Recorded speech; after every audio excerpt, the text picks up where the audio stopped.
Hello, my Sagittarius friends. This is Dr. Shiny with a tarot reading for you for the month of May. This will be the first one. From now on, I'm going to be doing 2 readings a month. I'll be doing a mid-month reading as well, so please look out for that as well. And I'm going to go ahead and get into your reading today. So, for your current situation, you have the world. The world is full God realization, or the completion of these grand scale cycles. It can mean enlightenment or awakening, that kind of thing. For your current situation, that means what's happening is you're expanding. Your bubble's expanding, your sphere of influence, your understanding of the world and how things work. What's curious is what's crossing you is the Ten of Swords. Now, it has a similar connotation, being that it's also sort of the end of cycles. This is sort of being inside the dark tunnel. This is being at the very, very edge of the darkest of the night before the dawn, right? So a lot of times these enlightenment sounds like a good thing, right? Awakening, it sounds like a good thing, but there are often scary side effects and things that come along with it that people don't talk about, that people don't always make obvious that it's going to occur. And when it does, it catches you off guard, and sometimes you can take things very hard. You can take things as a major setback. But there's always light at the end of the tunnel, and so sometimes old things have to be cleared away to make room for a new, grander, larger vision. So embrace that process, and you will start to understand the true nature of happiness, which is very, very much involved with letting things go, not clinging to any particular vision for the future or anything like that. So what you have for your past, or what got you to this moment, to where you are, is the Nine of Cups. And the Nine of Cups deals with sort of being at a place where your emotions have you sort of stunned. And the reason that you're stunned is because you've had a hard struggle, you've gone through a lot, and you've come to a point to where it's completed. And now it's not actually completed yet, but the button has been pressed, all the dominoes are set, and now it's just time to watch them fall, right? It's time to watch this thing play out a little bit.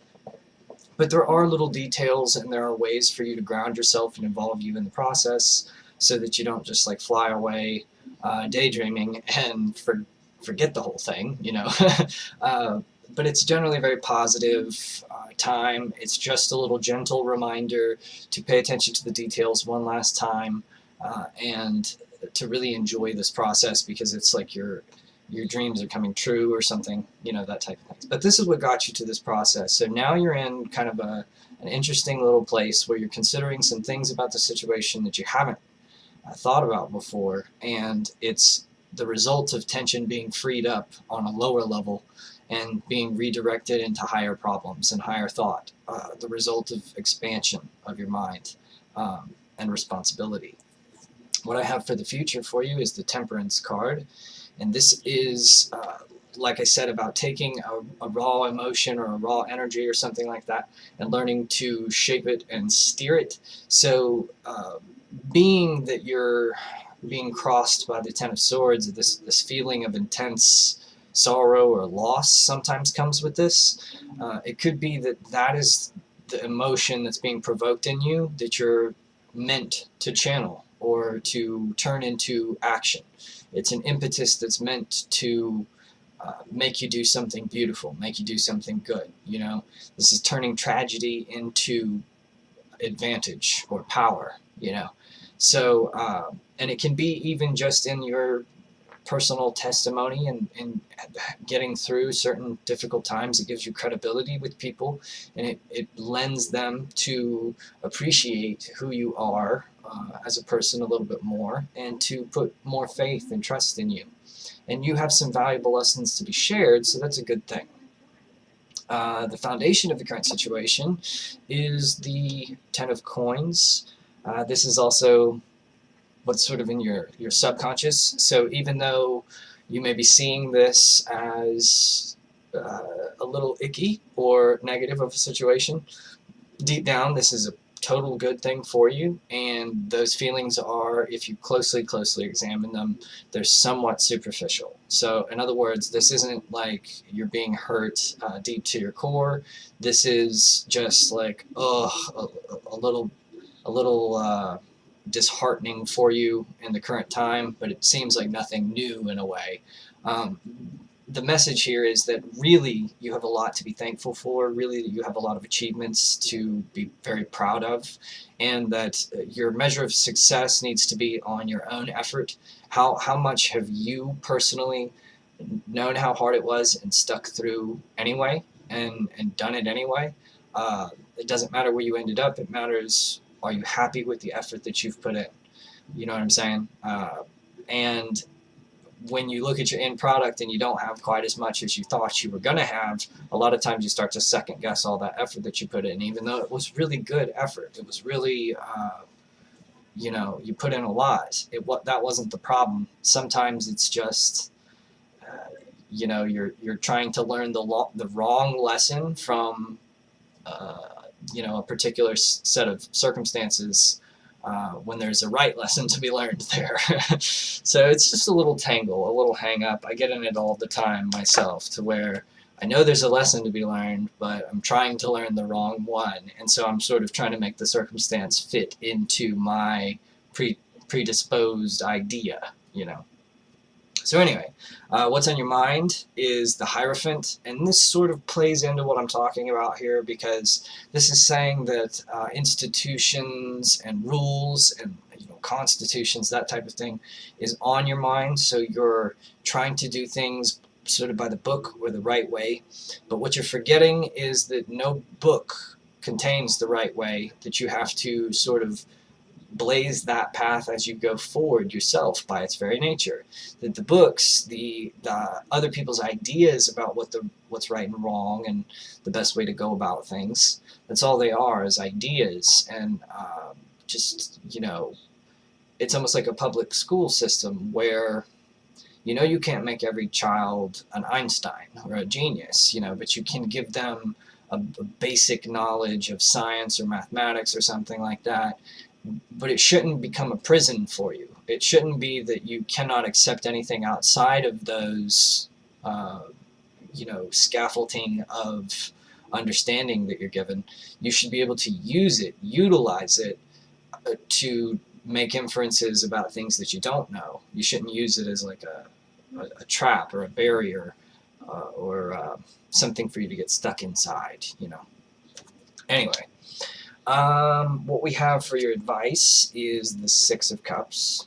Okay, so this is dealing with nostalgic memories, really fond memories of the past, how things were so great. And now this is in your advice card. So what this is either saying is that, step back and take a look at how good things actually have been, and, through the situation, everything has worked out better. You're better off now, really, than you were before. You're closer to where your heart truly wants you to be, even though you may be farther away from where your mind wanted you to be, So there is always a value in even looking at the past with a sense of positivity, or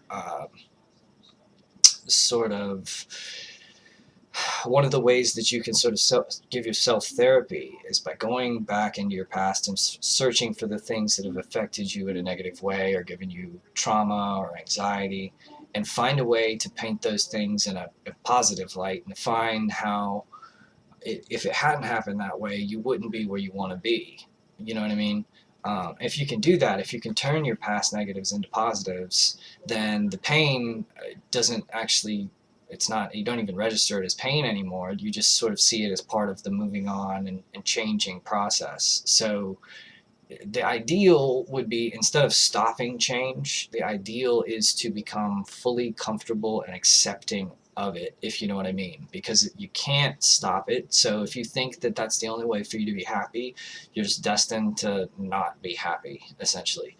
But if you come to grips with the fact that everything is in motion and that change is the only constant, that kind of thing, you can find a sense of peace floating in the current. You know what I mean? So your current environment is the Lovers, and the Lovers card can represent, obviously romance or a real pure love, a love based on choice, a love based not purely on this emotional um, infatuation, that type of thing, like a chemical love. It goes beyond that to saying that when all those feelings are not there, or whenever anything challenges them, I'm still going to stick with this decision that I've made, this choice that I've made to love this person. And so it's just a little bit of a pledge on top of it. It represents sort of what marriage was meant to represent, but it's been sort of manipulated and twisted. Uh, but it's choosing to commit, choosing to be uh, with a particular idea of love for eternity, accepting somebody else's idea of heaven.